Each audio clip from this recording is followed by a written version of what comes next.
اثر کرے نہ کرے سن تو لے میری فریاد۔ عزیز دوستو، بزرگوں اور بھائیوں، ہماری زندگی کے اندر ایک اہم پہلو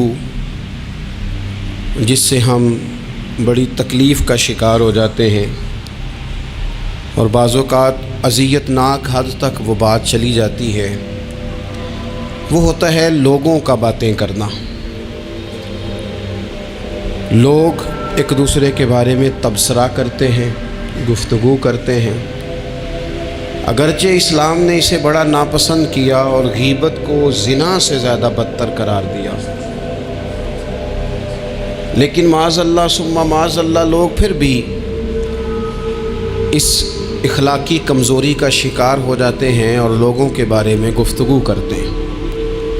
پھر لوگوں کی وہ باتیں جب ہم تک پہنچتی ہیں، جس کے بارے میں بات کی جا رہی ہوتی ہے، جب اس تک پہنچتی ہے تو وہ شخص بڑی اذیت کا شکار ہو جاتا ہے، وہ ذہنی تکلیف میں بھی آتا ہے، کرب میں بھی مبتلا ہوتا ہے، اور بعض اوقات خدا معاف فرمائے تو بعض لوگوں میں مایوسی بھی پھیل جاتی ہے۔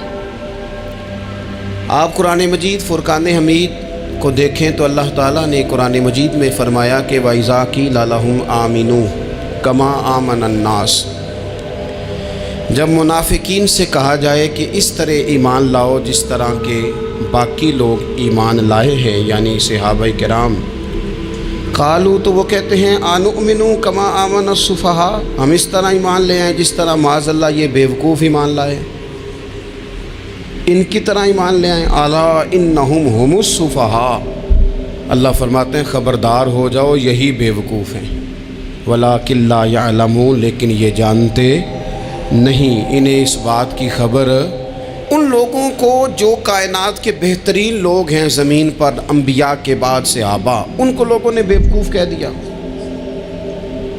باتیں کر دی۔ آپ قرآن مجید دیکھیے سورہ قلم کے اندر اللہ تبارک و تعالی نے اس بات کا بھی جواب ارشاد فرمایا ہے، جب لوگوں نے کہا تھا کہ معاذ اللہ حضور تو مجنون ہے، تو اللہ نے فرمایا محبوب آپ رب کے فضل سے مجنون نہیں ہیں، بلکہ اللہ نے آپ کو خلق عظیم کا مالک بنایا ہے۔ وَإِنَّكَ لَعَلَىٰ خُلُقٍ عَظِيمٍ، لوگ بات کرتے ہیں اور کر جاتے ہیں اور شوق رکھتے ہیں تبصرہ کرنے کا۔ تو میں نے بہت سارے لوگ ایسے زندگی میں دیکھے ہیں جو لوگوں کی باتوں کی وجہ سے اذیت میں آ گئے، تکلیف کا شکار ہو گئے، اور میں اور آپ تو کسی کھاتے میں نہیں۔ حضرت ابوبکر صدیق رضی اللہ تعالیٰ عنہ جیسے لوگ، افضل البشر بعد الانبیاء بالتحقیق حضرت صدیق اکبر، آپ قرآن مجید 30ویں پارے کی تلاوت میں یہ بات دیکھیں گے کہ جب حضرت ابوبکر صدیق نے غریب غلاموں کو خرید کر آزاد کرنا شروع کیا، حضرت بلال حبشی کو، حضرت عامر بن فہیرہ کو اور کچھ غلاموں کو خرید کر آزاد کیا، تو لوگ کہنے لگے کہ یہ بلال نے کبھی کوئی احسان کیا ہوگا ابو بکر پر، تبھی تو خرید کے آزاد کیا ہے، ورنہ کیا ضرورت تھی اتنے پیسے لگانے کی، کوئی تو بات ہوگی۔ اللہ تعالیٰ نے اس کا بھی قرآن مجید میں اعلان فرمایا ابو بکر نے جو کیا ہے رب کی رضا کے لیے کیا ہے۔ تو گفتگو کرنا، بات کرنا، لوگوں کا اتنا یہ خطرناک مزاج ہے، ایک جملہ کہہ کے لوگ سائڈ پہ ہو جاتے ہیں، بندہ بیچارہ ساری رات تڑپتا رہتا ہے، ایک فکرے کا تبصرہ کر کے لوگ کونے میں چھپ جاتے ہیں، اور کسی آدمی کے لیے وہ اسے سولی پہ لٹکا جاتے ہیں، اپنی زبان کے تیروں سے لوگ پریشان کرتے ہیں۔ پہلے تو اللہ سے یہ معافی مانگیں کہ رب اس جرم سے ہمیں محفوظ فرمائے۔ اور اب تو لوگوں کی زبانیں اتنی لمبی ہو گئیں کہ وہ صحابہ تک چلی گئی ہیں، اہل بیت نبوت تک چلی گئی۔ تبصروں کے شوق میں لوگوں نے یہ دیکھا ہی نہیں کہ میری حیثیت کیا ہے اور میں بات کس کی کر رہا ہوں، میری اوقات کیا ہے اور میں تبصرہ کس پہ کر رہا ہوں۔ بے باک ہونا اور بات ہے، اور بدتمیز ہونا، ان دونوں میں فرق ہوتا ہے۔ تو میرے عزیز، ایک تو اس سے پرہیز کریں، اور پھر دوسرا آئیں گے۔ اب ہوتا کیا ہے، ہم اس کا نفسیاتی اثر لیتے ہیں، میں اکثر کہتا ہوں سارے لوگ ہی کانوں کے کچے ہوتے ہیں، کچھ تھوڑے زیادہ ہوتے ہیں، کچھ تھوڑے کم ہوتے ہیں، اور بعض لوگ کہتے ہیں اتنے لوگ فلانے بندے کی بات مانتے ہیں، تو میں نے کہا دنیا میں تو آج بھی کافر زیادہ ہیں، کافر زیادہ ہیں، شیطان کے پیروکار آج بھی، تو زیادہ ہونا کوئی حق کی دلیل ہے ہمیشہ؟ یہ کیا بات ہوئی کہ فلانے کی اتنے لوگ بات مانتے ہیں؟ یہاں تو میں نے یہ دیکھا ہے اس معاشرے میں کہ جھوٹے سے جھوٹا آدمی، اس کے بھی فالوور ہوتے ہیں، دغے باز سے دغے باز بندہ، اس کے بھی گویوں کے فالوور، اداکاروں کے فالوور، فلانے کے فالوور۔ اس کا یہ تو بھئی انسان کا مزاج ہے، ہر بندہ کانوں کا کچا ہے، کوئی تھوڑا زیادہ کچا ہے، کوئی تھوڑا کم کچا ہے، تو باتیں تو ہوگی، لوگ منہ میں زبان رکھتے ہیں تو گفتگو تو کریں گے۔ اب یہ اثر لینے والے پہ ہے کہ وہ اس کا اثر کس طرح کا لیتا ہے۔ ہمارے ہاں بڑے بڑے سمجھدار لوگ نفسیاتی ہو جاتے ہیں، بڑی بڑی سمجھدار خواتین نفسیاتی ہو جاتی ہیں، میری ساس باتیں کرتی ہے، میری نند باتیں کرتی ہے، مجھے فلانا باتیں کرتا ہے، مجھے فلانا۔ بھائی باتیں، جس کے منہ میں زبان ہے اس نے بات تو کرنی ہے۔ اب آپ نے کیوں یہ دعویٰ کر لیا ہے کہ آپ اتنے اونچے چلے جائیں کہ آپ کو بات ہی کوئی نہ کرے؟ کیا حرج ہے اس میں؟ اگر کوئی آپ کو بات کر دے تو کیا ہے، ہم کسی نے کر لی تو پھر کیا ہوا؟ اس کا اتنا اثر قبول کرنا کہ ساری رات سونا ہی نہ، پریشان ہو جانا۔ اور بعض لوگ ایسے ہیں جنہیں اتنی باتیں نہیں ہوتی جتنی انہیں ٹینشن ہوتی ہے، یعنی وہ دو بندے کونے میں کھڑے ہیں تو میری ہی بات کر رہے ہیں، اور بھائی تو اتنا اہم نہیں ہے، انہیں کوئی اور کام بھی ہو سکتا ہے، تیری بات ہی انہوں نے کرنی۔ بلا وجہ لوگ سمجھتے ہیں کہ میں بڑا اہم آدمی ہوں، وہاں بھی مجھ پہ تبصرہ ہو رہا ہے، یہاں بھی ہو رہا ہے۔ اس پہلو سے باہر آئیں، اس کمپلیکس سے نکل آئیں۔ ابن حزم کہتے ہیں کہ مصر میں ایک تاجر بڑا کامیاب ہو گیا تھا، بڑا کامیاب تاجر ہو گیا، تو زندگی میں جتنے لوگ بھی کامیاب ہوتے ہیں ان سے حسد ہوتا ہے، اس سے بھی اس کے ارد گرد کے لوگوں نے حسد شروع کیا۔ اب تاجروں نے پلاننگ کی کہ اسے خراب کیسے کرنا ہے۔ وہ ایک دن اپنے گھر سے نکلا، سفید کرتا سفید پگڑی باندھ کے باہر۔ اب 5-6 لوگوں نے پہلے سے منصوبہ بندی کی ہوئی تھی۔ ایک صاحب اسے ملے، کہنے لگے ماشاءاللہ آج تو سفید کرتے پر سبز امامہ، سبز پگڑی بڑی ہی اچھی لگ رہی ہے۔ تو ہنس کے کہنے لگا لگتا ہے آپ سو کے اٹھ کے آئے ہیں، پگڑی تو میری سفید ہے۔ اس نے کہا چلو پگڑی تو سبز ہی ہے، باقی آپ نہیں مانتے تو آپ کی مرضی۔ وہ آگے بڑھا، تو اب چونکہ پلاننگ تھی تو ایک شخص اور ملا، اس نے کہا کیا بات ہے، سفید کرتے پر آپ کا پیلے رنگ کا امامہ کیا جچتا ہے۔ اس نے کہا یار کو خدا کا خوف کر، ہنس کے کہا کیا ہو گیا، تیری اینک کا نمبر تو نہیں تبدیل ہونے والا ہوا؟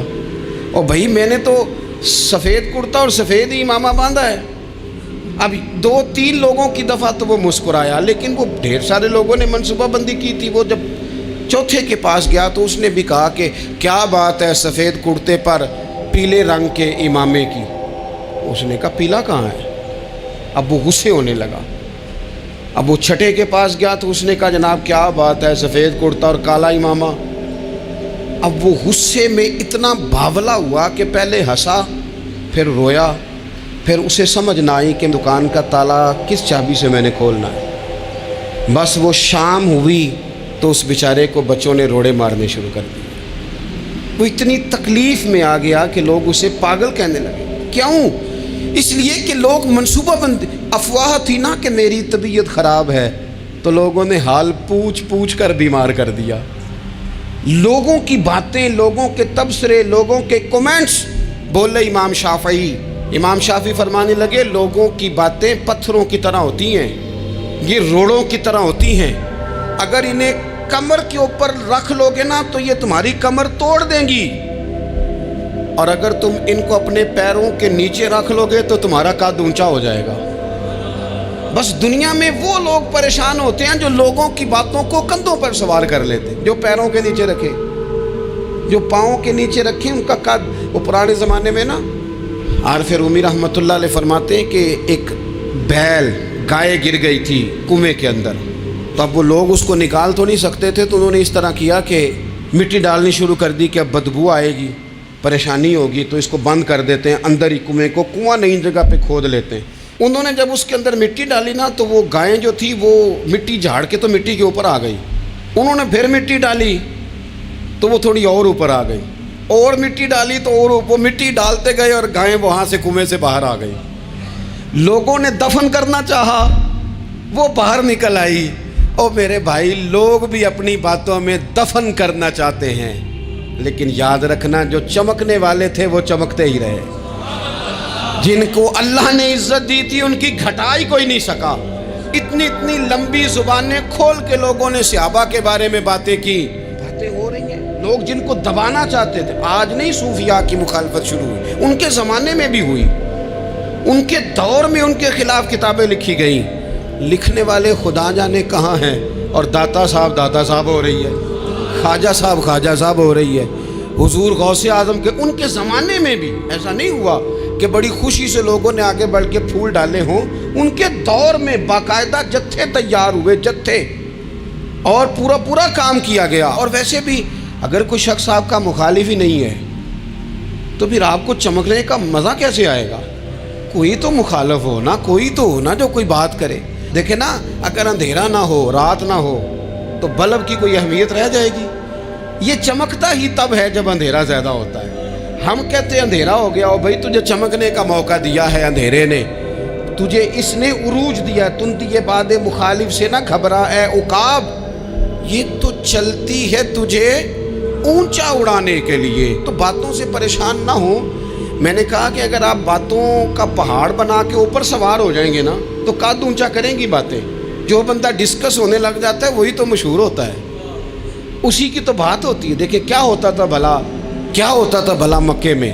کوئی بندہ باہر سے آتا تو ابو جال اسے کھڑا کر کے کہتا حضور کے پاس نہ جانا.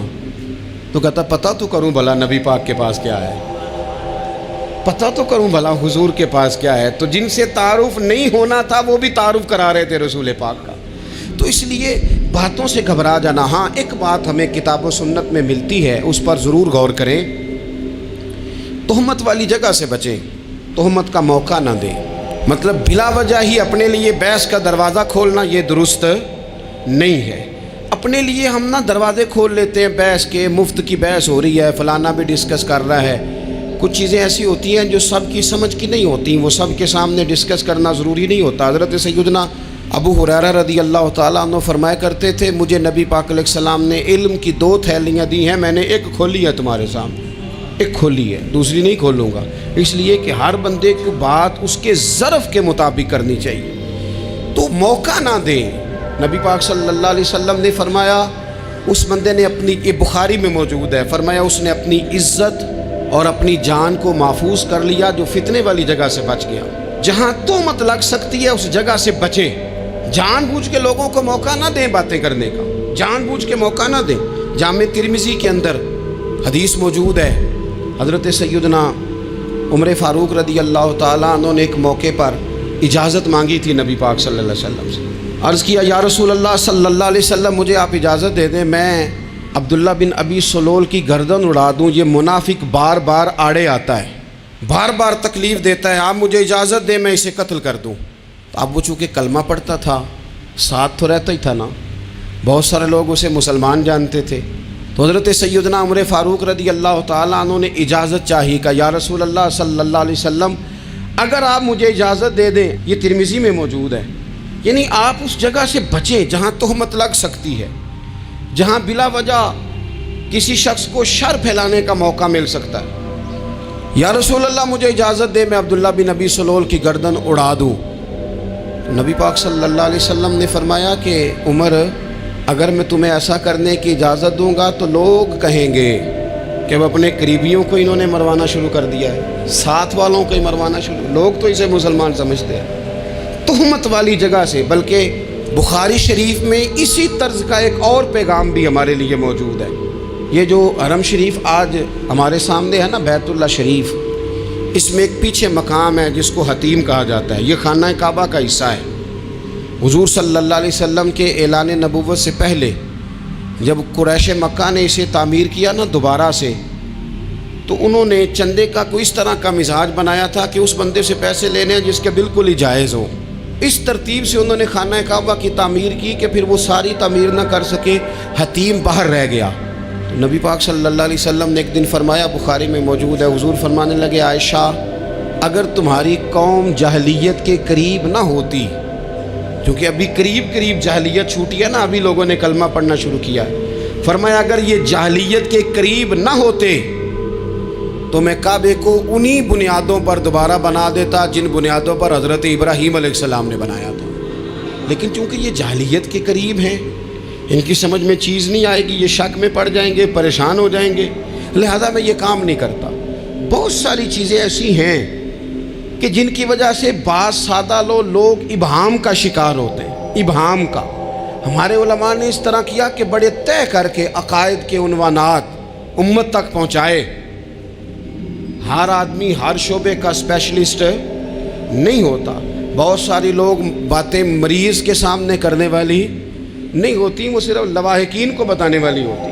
پھر کچھ لوگ اور آئے جنہوں نے کہا کہ ہم تو ایفیشنسی دکھائیں گے، کچھ خاص ہر بات کھول کر لوگوں کے سامنے رکھیں گے۔ تو اس کا نقصان پھر یہ ہوتا ہے کہ سادہ لوگ مشکلات کا شکار ہوتے ہیں۔ وہ پھر جب کہتے ہیں ہر چیز ڈسکس کر لینی چاہیے تو پھر باتیں دور نکل جاتی ہیں۔ پھر لوگوں نے انبیاء کرام علیہم السلام کی اجتہادی خطاؤں کو ڈسکس کرنا شروع کیا۔ ربنا ظلمنا انفسنا، اگر حضرت آدم یہ لفظ کہیں تو ان کے لیے تو ٹھیک ہے، لیکن اگر کوئی غلام اور امتی اور بیٹا اٹھ کے یہ لفظ کہے تو اس کے لیے ٹھیک نہیں ہے۔ تو میرے عزیز ایسے کام نہ کریں جس کی وجہ سے بلا وجہ بحث کا۔ ہمارے یہاں کچھ لوگوں کو شوق ہے خبروں میں رہنے کا، وہ ایسی باتیں چھیڑتے ہیں جن سے نہ وہ خبروں میں رہ سکیں۔ میں نے دیکھا ہے وہ کہتے ہیں جی میں نے کوئی انوکھی بات کرنی ہے۔ بھئی انوکھی بات کرنے سے بندہ مشہور تو ہو جاتا ہے۔ ہمارے زمانے میں مشہور ہی وہ ہوتا ہے جو دوسروں سے ذرا ہٹ کے بات کرے، انوکھی کرے۔ وہ ہمارے لطیفہ لکھا ہے نا، ایک اہل عرب کا، ایک ہجا نام کا عربی کا ایک لطائف سنانے والا شاعر ہے، تو وہ کہتا ہے کہ ایک شخص نے ایک دفعہ کہہ دیا تھا گدھا کھانا جائز ہے۔ بڑے بڑے علماء اس کے گھر چلے گئے کہ بھئی کوئی دلیل، کوئی جزیہ، کوئی کہاں سے، کوئی کتاب، کوئی حوالہ، کوئی شے۔ اس نے کہا روز آؤ گے ایک ایک بندے کو بتاؤں گا، کٹھا اسٹیج لگاؤ، ایک ہی دفعہ حوالے دیتا ہوں، روز نہیں دیے جاتے۔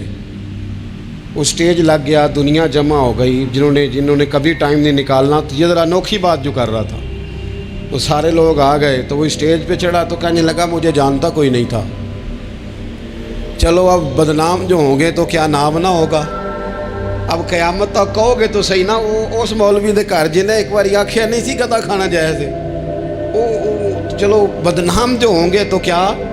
تو بہت سارے ایسے لوگ ہیں جو ہیں بدنام، پر چلو نام تو ہو گیا نا۔ بدنامی صحیح، شرارت صحیح، شیطانیت صحیح، لیکن نام تو ہو گیا۔ تو اس لیے کوئی ایسا انوکھا کام جس سے لوگوں کی، میں آپ سے بڑی گزارش سے عرض کروں، اعلیٰ حضرت بریلوی رحمۃ اللہ علیہ نا، لالٹین کے اندر مٹی کا تیل جلایا جاتا ہے ہمارے ہاں، تو مٹی کا تیل ظاہر ہے اس سے بدبو آتی ہے، تو مسجد میں وہ جلانا جائز نہیں تھا۔ تو ایک صاحب ارنڈی کا تیل لائے، وہ خوشبو والا ہوتا ہے، وہ لا کے انہوں نے نا اعلیٰ حضرت بریلوی رحمۃ اللہ علیہ کو لالٹین میں ڈال کے دیا اور کہا کہ یہ مسجد میں اس کو جلاتے ہیں چونکہ اس کے اندر سے خوشبو آتی ہے، بدبو نہیں آتی۔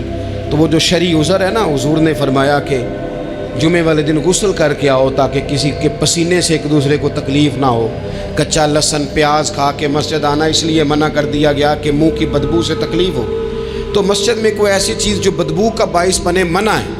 اب انہوں نے وہ تیل لا کے لالٹین میں ڈالا جس سے خوشبو آتی تھی اور لالٹین بھی روشن ہوتی تھی۔ تو اعلیٰ حضرت فاضل بریلوی رحمۃ اللہ علیہ اپنے اس خادم سے فرمانے لگے کہ اب لوگ تو آئیں گے نا، تو ہمارے علاقے میں تو ساری دنیا مٹی کے تیل سے ہی چلاتی ہے، تو اب آپ نے ایک خوشبو والا تیل لا کے ڈال تو دیا ہے اس کے اندر لالٹین میں، پر یہ لوگوں کو بتائے گا کون کہ یہ تیل وہ نہیں ہے؟ لوگ تو یہاں سے دیکھ کے جائیں گے اور جا کے کہیں گے کہ اتنے بڑے عالم کی مسجد میں اگر جل رہا ہے تو ہم کیوں نہ جلائیں۔ تو فرمانے لگے وہ شخص کے حضور پھر حال کیا ہے؟ فرمانے لگے آپ فرضوں کا سلام پھیر کے دعا سے پہلے لالٹین کے پاس کھڑے ہو جائیں اور جو بندہ گزرے اسے بتاتے جائیں کہ یہ مٹی کا تیل نہیں، یہ مٹی کا تیل نہیں، یہ مٹی کا تیل۔ ہر شخص کے ذہن تک بات اتر جائے تاکہ لوگ کسی ایسی چیز کا شکار نہ ہو جائیں جس سے کہ ان کے مزاج میں کوئی غیر شرعی چیز عروج پکڑ لے۔ تو میرے عزیز ہم نہ کچھ بدگمانیاں لوگوں کے اندر لوگ ڈالتے ہیں۔ ہمارے ہاں بالخصوص پاکستان میں جب سے سیاسی فرقہ واریت شروع ہوئی ہے، سیاسی، ہماری قوم کا مزاج اتنی بری طرح خراب کیا گیا ہے۔ ہمارے نوجوان بچے جو بڑے سنجیدہ پڑھے لکھے، ان کی گفتگو اپنے سیاسی مخالف کے بارے میں اتنی لوز کر دی گئی ہے، اتنی کمزور کر دی گئی، اتنی خوفناک کر دی گئی ہے کہ اس طرح تو کبھی نہیں ہوا تھا۔ یہ مزاج جو لوگوں کو دیا جا رہا ہے، قومیں اپنے اخلاق کے طور پر زندہ رہتی ہیں، بد اخلاقیاں کبھی بھی انسانوں کو اونچا کر سکتی، پیچھے رہ جاتے ہیں لوگ۔ تہذیب کسی سوسائٹی کا حسن ہوتا ہے، اور اگر ایک سیاسی مخالف کے لیے آپ کا یہ والا مزاج بن جائے، اپنے سیاسی قد کو اونچا کرنے کے لیے آپ ان چیزوں کا سہارا لیں، یہ درست نہیں ہے۔ اخلاقی رویے میں کہوں گا کسی بھی سیاسی جماعت سے وابستگی ہے وہ 100% رکھے جو اس کی سمجھ میں آتی ہے، لیکن اپنے اخلاقی مزاج کو کبھی کمزور نہ ہونے دیں، اخلاقی رویہ کبھی کمزور نہ ہونے دیں۔ یہ کیسے ہو سکتا ہے؟ دیکھیں، ابو جہل، ابو لہب، عتبہ، عتیبہ، شیبہ، وہ وہی باتیں کر سکتے تھے جو ان کے مزاج کی تھیں، جو آج تک لوگ کسی بھی دیندار کے بارے میں کرتے ہیں۔ تو انہوں نے وہی باتیں آ کے کی تھی جناب ابو طالب کے ساتھ۔ انہوں نے کہا تھا کہ اگر معاذ اللہ ان کو دولت چاہیے تو ہم دیتے ہیں۔ بڑے سے بڑے مخلص آدمی پر آج لوگ دعویٰ نہیں کرتے کہ دولت کے لیے لگا ہوا ہے۔ انہوں نے کہا دولت چاہیے تو دیتے ہیں، اگر کسی خاتون سے نکاح کرنا چاہتے ہیں تو کرا دیتے ہیں، سرداری چاہیے تو دے دیتے ہیں۔ اب یہ سوچ ہی اتنی ہے، اس سے آگے جاتی نہیں۔ وہ معاذ اللہ حضور کے بارے میں اور بھی باتیں کرتے، یہ شاعر ہیں، یہ جادوگر ہیں، یہ فلاں ہیں، لیکن میرے نبی پاک علیہ الصلوۃ والسلام نے کبھی بھی ان کی ذاتی زندگی کو ڈسکس نہیں کیا، کبھی نہیں کیا۔ ابو جہل شراب پیتا تھا، لیکن حضور نے کبھی سوسائٹی میں یہ بات لوگوں کے سامنے بیان نہیں کی۔ وہ لوگوں کے پیسے دبا لیتا تھا، کئی جگہوں پہ حضور نے پیسے نکلوا کے دیے، لیکن جگہ جگہ گلی گلی کھڑے ہو کے حضور نے یہ نہیں فرمایا کہ یہ اس طرح کا ہے۔ آپ اپنے مخالفین کے بارے میں ضرور کلیم کریں، ثبوت کے ساتھ ضرور بات کریں، یہ ضروری ہے، لیکن آپ کا رویہ اتنا گھرا ہوا نہیں ہونا چاہیے کہ لوگ سمجھیں کہ یہ قوم تو اخلاق سے ہٹ گئی ہے۔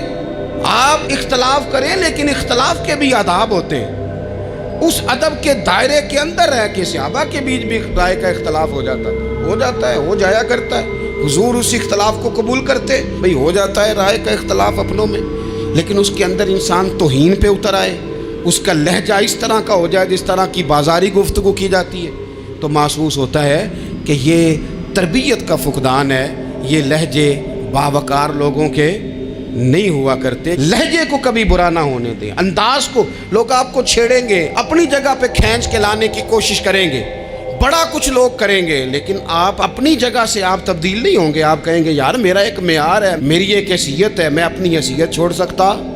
میں اپنی حیثیت نہیں چھوڑ سکتا۔ ہر بندے کو آپ ڈسکس کریں گے، تو تہمت والی جگہ سے ضرور بچیں، بدگمانی سے ضرور بچیں، لیکن ہر شخص کو اس کے معیار کے مطابق اتر کا جواب دینا یہ باوقار لوگوں کا سٹیٹس نہیں ہوتا۔ وہ کہتے ہیں جا بات کر، جا کے تو کون ہوتا ہے تیری بات کرے، اب ہم ہر شخص کے منہ لگیں، یہ کیسے ہو سکتا ہے؟ نبی پاک صلی اللہ علیہ وسلم گزر رہے تھے، صحیح بخاری میں موجود ہے، آپ کی اہلیہ حضرت صفیہ رضی اللہ تعالیٰ عنہ آپ کے ساتھ تھیں۔ رات کا وقت تھا، حضور گزر رہے تھے، تو صحابہ کچھ کھڑے تھے، تو حضور نے ایک کو بلا کے کہا کہ یہ میری بیوی ہے، صفیہ ہے۔ عرض کرنے لگے حضور مجھے میری ماں روئے، میں کوئی آپ کے بارے میں بدگمانی کرتا؟ تو حضور نے جواب میں کیا کہا؟ محبوب فرمانے لگے جس طرح رگوں میں خون گردش کرتا ہے نا، شیطان بھی اسی طرح ہی گردش کرتا ہے۔ گویا حضور بتا رہے ہیں کسی وقت بھی بدگمانی پیدا کر دیتا۔ میں تمہیں بتا رہا ہوں کہ اپنی اہلیہ کے ساتھ جا رہا ہوں، میری بیوی ہے۔ کوشش کریں کہ آپ اس جگہ سے بچیں جہاں باتیں ہو رہی ہوں۔ اور اس پہلو پہ تیسری گزارش اس عنوان پر یہ ہے کہ اگر کسی کے بارے میں باتیں ہو رہی ہوں تو فٹافٹ اس کا حصہ بننے کی کوشش نہ کریں، بلکہ آپ کے پاس جب تک کوئی شرعی ثبوت نہیں ہے تب تک آپ اس بات کا حصہ نہ بنیں۔ ہمارے ہاں بات ہو رہی ہوتی ہے تو دو چار بندے دوڑ کے نا اپنا بھی حصہ ڈالتے ہیں، بلکہ میں بڑی ذمہ داری سے یہ بات عرض کروں گا، بات لمبی ہوتی تب ہے جب کوئی بندہ درمیان میں کہہ دیتا ہے نا نہیں تجھے تو تھوڑا پتہ ہے، تھوڑا میں بھی کرتا ہوں۔ وہ کئی دفعہ وعدہ معاف گواہ بن جاتا ہے، جا کے دوسروں کو خبر کرتا ہے اس نے یہ کہا ہے، حالانکہ بندہ اس سے پوچھے کہ اگر انہوں نے کہا تھا تو اتنا سجن تھا تو وہاں جواب دے کے کیوں نہیں آیا؟ تجھے چاہیے تھا وہیں جواب دیتا، وہیں جا کے جواب دے دیتا۔ ایک بزرگ کی خدمت میں ایک دفعہ حاضر تھا، ایک بڑے عالم تھے، تو ان کے پاس آ کے ایک شخص نے کہا کہ فلاں آدمی آپ کے بارے میں یہ بات کر رہا تھا، تو وہ ہنس پڑے، فرمانے لگے پھر آپ کہاں تھے؟ کہنے لگے میں وہیں تھا۔ فرمانے لگے میرا اور آپ کا رشتہ کس طرح کا ہے؟ کہنے لگا جی میں تو شاگرد ہوں، ارادت مند ہوں۔ تو فرمانے لگے پھر آپ میرے پاس سوال لے کے آ گئے ہیں، آپ نے وہاں جواب کوئی نہیں دیا۔ فرمانے لگے اب تو میرے سامنے بیٹھ، پہلے اس سوال کا جواب میں تجھے دوں، پہلے تجھے قائل کروں، اگر تو قائل ہوتا نا تو پھر تو یہ بات لے کے میرے پاس نہ آتا، پھر تو وہاں تو کلیئر کر آتا، تیرے اندر کجی ہے، تو بات کا حصہ بنا ہے، اور میرے نزدیک اس سے بڑا تو مجرم ہے کہ تو نے بات کو سنا ہے، وہ تو کوئی ہے، اور تو اپنا تھا، تو نے اپنا ہو کے یہ باتیں سنی، تو نے ہاں کی، تو وہاں بیٹھا رہا، تو اپنا تھا۔ اور حضور نے فرمایا محبت تو بندے کو اندھا بہرا اور گونگا کر دیتی ہے، جو کسے دا عاشق ہوئے ہوتے گل اسے دی کردا ہے، 100 مکر بہانے کر کے او دے ہی مرنے مرد ہے۔ تو نے سن کیسے لی؟ تیرے کانوں نے گوارا کیا؟ پہلے تو مطمئن ہو نا، تو اگر مطمئن ہوتا تو بات آگے وہیں جواب دے کے آتا، جب تو ہی غیر مطمئن ہے تو میں کسی اور کو کیا جواب دوں؟ تو مدد کریں اپنے بھائی کی اس معاملے میں کہ اگر آپ کلیئر ہیں تو پھر آپ اسے وہی کلیئر کریں، کہیں یار میری بات سن، یہاں تک تو بات ٹھیک ہے، اس بات کا میں گواہ ہوں، یہ ہو سکتی نہیں۔ اور نبی پاک کا یہ طریقہ ہے، مسند امام احمد بن حنبل میں حدیث موجود ہے، حضرت عبداللہ ابن مسعود رضی اللہ تعالیٰ عنہ، کمال آدمی حضرت عبداللہ ابن مسعود، حضور نے فرمایا عبداللہ ابن مسعود سے قرآن سیکھا کرو، یہ اسی طرح پڑھتے ہیں جس طرح میرے اوپر نازل ہوا تھا۔ حضرت عبداللہ ابن مسعود کو نبی پاک علیہ السلام نے فرمایا درخت پہ چڑھ کے ذرا میرے لیے مسواک تو اتار دو۔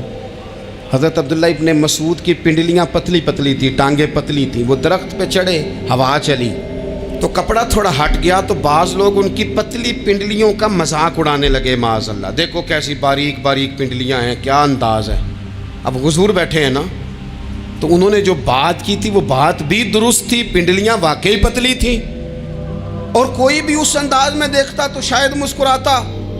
جب انہوں نے کہا نا دیکھو پتلی پنڈلیاں، تو حضور نے ہمارے لیے طریقہ کیا چھوڑا، ہمارے لیے سیرت کیا چھوڑی۔ حضور سید عالم فوراً ارشاد فرمانے لگے، نبی پاک فرمانے لگے چپ کرو، تم میرے عبداللہ کی پنڈلیوں کو پتلا پتلا کہہ رہے ہو نا، قیامت کے دن جب میزان لگے گا اور ان پنڈلیوں کا تمہیں وزن پتہ چلے گا، پھر پتہ چلے گا میرے عبداللہ کی شان کیا ہے۔ یہ بڑی وزنی پنڈلیاں ہوں گی، جب ان کا میزان پر وزن تلے تو آپ دفاع کریں۔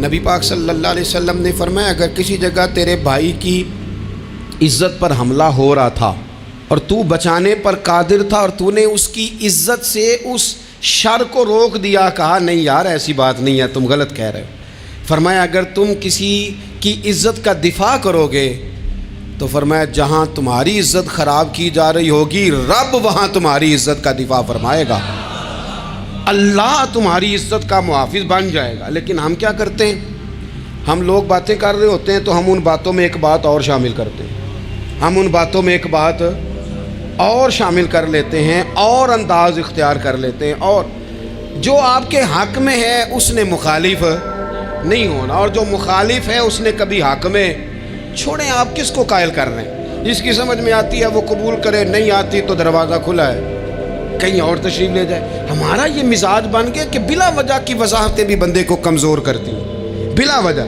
ہم کمزور پڑ جاتے ہیں، تھوڑے بے نیاز ہو جائیں، چھوڑیں کچھ بے نیاز بنے، طبیعت کوئی بے نیاز، ہم نہ بے نیاز نہیں ہوتے، ہر بات کو سوچتے ہیں، ہر بات کی وہ جی وہ فلانے نے پتہ کیا کہا ہے، تو بڑی معذرت سے بالخصوص خواتین کا مسئلہ ہوتا ہے، وہ کہتے ہیں پوری دسو، نہیں دسو نے آخیا کی بھئی آپ نے کیا کرنا ہے، اس کے لیے پھانسی کا حکم لگانا ہے، آپ نے چھوڑ دیں، بات ہو گئی ختم ہو گئی۔